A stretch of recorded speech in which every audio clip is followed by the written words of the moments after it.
নমস্কাৰ এই মুহূৰ্তত দৰ্শকসকলক স্বাগতম জনাইছো খণ্ডিয়াৰ কেইবাটাও গুৰুত্বপূৰ্ণ খবৰ দিব বিচাৰিছো এবাৰ শীঘ্ৰেই কেন্দ্ৰত ভংগ হ'ব মোদী চৰকাৰ মোদী চৰকাৰক এবাৰ উফৰাই ইণ্ডিয়া এলায়েন্সে কেন্দ্ৰত গঠন কৰিব চৰকাৰ আমি জনাই আছো ৰাজনৈতিক প্ৰেক্ষাপটৰ এটা বিশেষ খবৰ কিয়নো শীঘ্ৰেই ভংগ হ'ব মোদী চৰকাৰ আৰু কেন্দ্ৰত চৰকাৰ গঠন কৰিব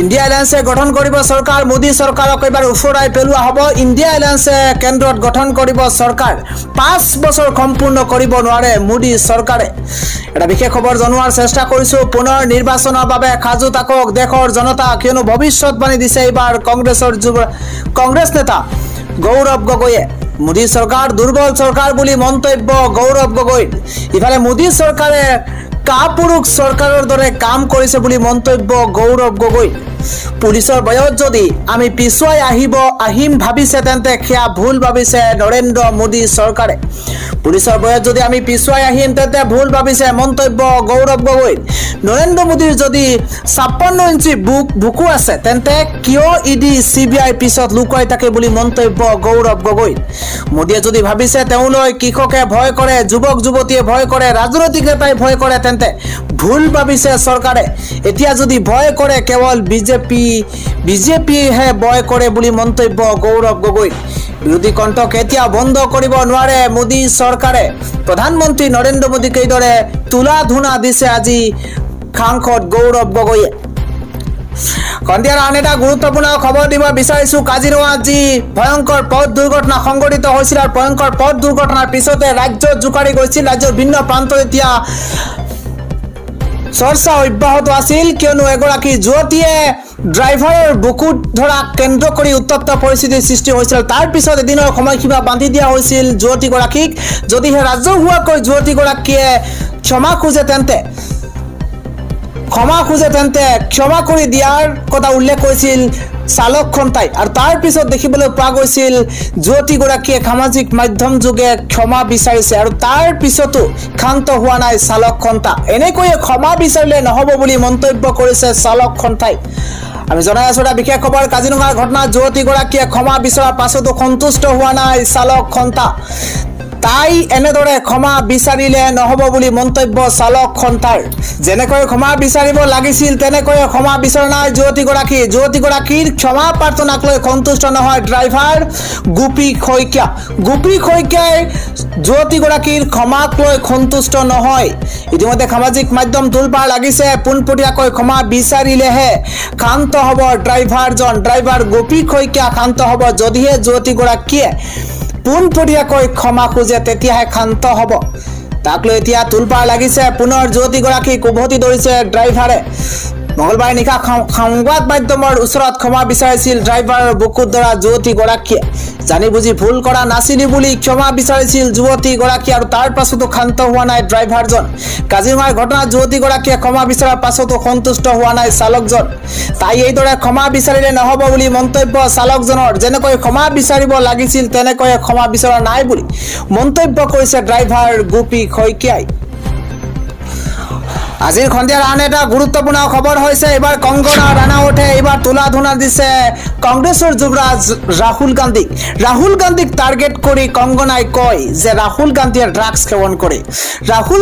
ড্ৰাগছ সেৱন কৰে বুলি মন্তব্য কংগনা ৰানাৱটৰ ৰাহুল গান্ধীক পৰীক্ষা কৰা উচিত বুলি মন্তব্য কংগনাৰ লোকসভাৰ বিৰোধী দলপতি ৰাহুল গান্ধীৰ বিৰুদ্ধে এবাৰ অদ্ভুত দাবী কংগনা ৰানাৱটৰ আজিৰ খণ্ডিয়াৰ আন এটা গুৰুত্বপূৰ্ণ খবৰ হৈছে শেহতীয়াকৈ সংবাদ মাধ্যমৰ জৰিয়তে সামাজিক মাধ্যমৰ জৰিয়তে মুখ্যমন্ত্ৰী হিমন্ত বিশ্ব শৰ্মাই আমিষ ভোজনৰ আৰু নিৰামিষ ভোজনৰ প্ৰসংগ তুলিছিল আৰু তাক লৈ যি খৰব হৈ পৰিছে এপিচিচিৰ সভাপতি ভূপেন বৰাই এপিচিচিৰ সভাপতিগৰাকীয়ে কয় যে মুখ্যমন্ত্ৰীৰ কনভয়ত গাড়ী কেইখন যাব মুখ্যমন্ত্ৰী কেতিয়া কি খাব নিৰামিষ খাব নে আমিষ খাব ইয়ালৈ ৰাইজ চিন্তিত নহয় মন্তব্য এপিচিচিৰ সভাপতিগৰাকী আমি লৈ আহিছো বিশেষ খবৰ কিয়নো মুখ্যমন্ত্ৰীৰ কনভয়ত গাড়ী কেইখন যাব মুখ্যমন্ত্ৰী কেতিয়া কি খাব নিৰামিষ খাব নে আমিষ খাব তাক লৈ ৰাইজ চিন্তিত নহয় বুলি মন্তব্য এপিচিচিৰ সভাপতি ভূপেন বৰাৰ এইসমূহ বিষয়ৰ কথা জানিব নিবিচাৰে ৰাইজে বুলি মন্তব্য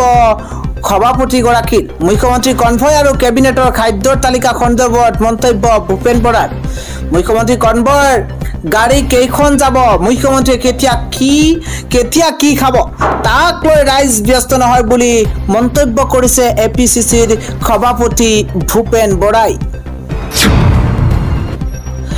আজিৰ সন্ধিয়াৰ আন এটা গুৰুত্বপূৰ্ণ খবৰ হৈছে কাইলৈ 1 আগষ্ট। কাইলৈ 1 আগষ্টৰ পৰাই দেশত কেইবাটাও নতুন নিয়ম আহিব আৰু যদিহে নিয়ম ভংগ কৰে তেন্তে নিশ্চিত বিপদৰ সন্মুখীন হ'ব। দেশত সলনি হ'ব কেইবাটাও বিশেষ নিয়ম। আমি জনাই আছো 24 তাৰিখে গুৰুত্বপূৰ্ণ খবৰটো, কিয়নো কাইলৈ 1 আগষ্টৰ পৰা সলনি কৰা হ'ব কেইবাটাও নিয়ম।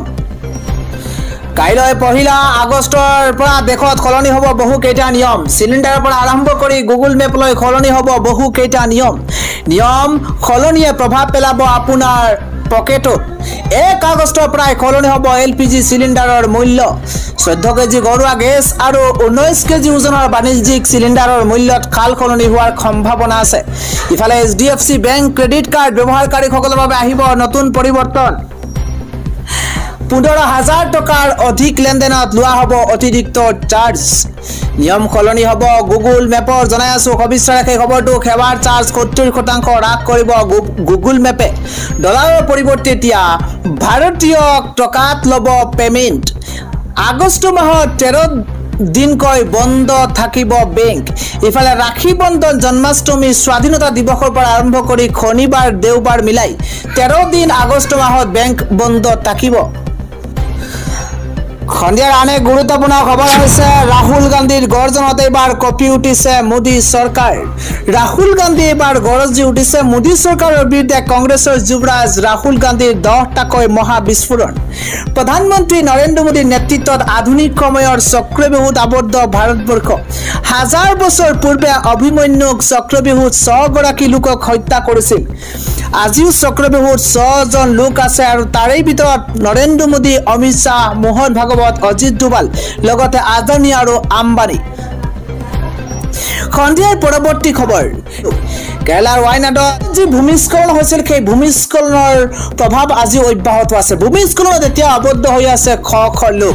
ভূমিস্খলনত নিহতৰ সংখ্যা 143 গৰাকীলৈ বৃদ্ধি পাইছে। আজিও খণ্ডানি হৈ আছে শ লোক। কেৰালাৰ ৱায়নাডত প্ৰকৃতিয়ে প্ৰলয়নকাৰী ৰূপ দেখিবলৈ পোৱা গৈছে আৰু আজি পৰ্যন্ত 143 গৰাকীলৈ লোকৰ মৃত্যু হৈছে বুলি জানিব পৰা গৈছে আৰু আজিৰ দিনটোত শ লোক ইতিমধ্যে সন্ধানহীন হৈ আছে বুলি, ধ্বংসস্তূপত আবদ্ধ হৈ আছে বুলি জানিব পৰা গৈছে। আন এক গুৰুত্বপূৰ্ণ খবৰ হৈছে জাতি গণনাক লৈ উত্তাল হৈ পৰিছে সদন। জাতি গণনাক উত্তাল হৈ পৰিছে লোকসভাৰ সদন। বিৰোধীৰ তীব্ৰ প্ৰতিবাদ জাতি গণনাৰ দাবীত। এইবাৰ ৰাহুল গান্ধী আৰু অনুৰাগ ঠাকুৰৰ মাজত তীব্ৰ বাক বিতণ্ডা আৰম্ভ হৈছে। মোক যিমান গালি পাৰিলেও জাতি গণনাৰ দাবী তুলিবেই বুলি মন্তব্য কৰিছে। আদিবাসী, OBC আৰু দলিতক অপমান কৰাৰ অভিযোগ চৰকাৰৰ বিৰুদ্ধে। জাতি গণনাৰ দাবী উত্থাপন কৰাত এগৰাকী বিজেপি সাংসদে উপহাস কৰাৰ গুৰুতৰ অভিযোগ উত্থাপন হৈছে। সংসদৰ উত্তপ্ত পৰিস্থিতিক লৈ এইবাৰ গৌৰৱ গগৈৰ প্ৰতিক্ৰিয়া পোহৰলৈ আহিছে। সন্ধিয়াৰ আন এটা গুৰুত্বপূৰ্ণ খবৰ হৈছে হামাছৰ শীৰ্ষ নেতা ইছমাইল হানিয়াক হত্যা কৰা হৈছে। সবাতোকৈ গুৰুত্বপূৰ্ণ খবৰ, আন্তঃৰাষ্ট্ৰীয় খবৰ জনোৱাৰ চেষ্টা কৰিছো। ইজৰাইল হামাছৰ যুদ্ধৰ মাজতে হামাছৰ শীৰ্ষ নেতা ইছমাইল হানিয়াৰ মৃত্যু। ইৰাণৰ ৰাজধানী তেহৰানত মৃত্যু হৈছে ইছমাইল হানিয়াৰ। ৰাজধানী চহৰতে ইছমাইল হানিয়াক হত্যা কৰা হৈছে। জনাই আছো এটা গুৰুত্বপূৰ্ণ খবৰ, এপ্ৰিল মাহত ইজৰাইলে হত্যা কৰিছিল নেতাগৰাকীৰ 3 গৰাকীকৈ পুত্ৰক। গাজাত এয়াৰ ষ্ট্ৰাইকেৰে হত্যা কৰা হৈছিল 3 পুত্ৰক। ইছমাইল হানিয়াৰ লগতে এগৰাকী সুৰক্ষা কৰ্মীৰো মৃত্যু হৈছে বুলি জানিব পৰা গৈছে। তেহৰানৰ বাসগৃহতে হত্যা কৰা হৈছে ইছমাইল হানিয়াক। ইজৰাইল হামাছৰ যুদ্ধৰ মাজতে হামাছৰ শীৰ্ষ নেতা ইছমাইল হানিয়াৰ মৃত্যুৰ পিছত এতিয়া দেশজুৰি চৰ্চা আৰম্ভ হৈছে।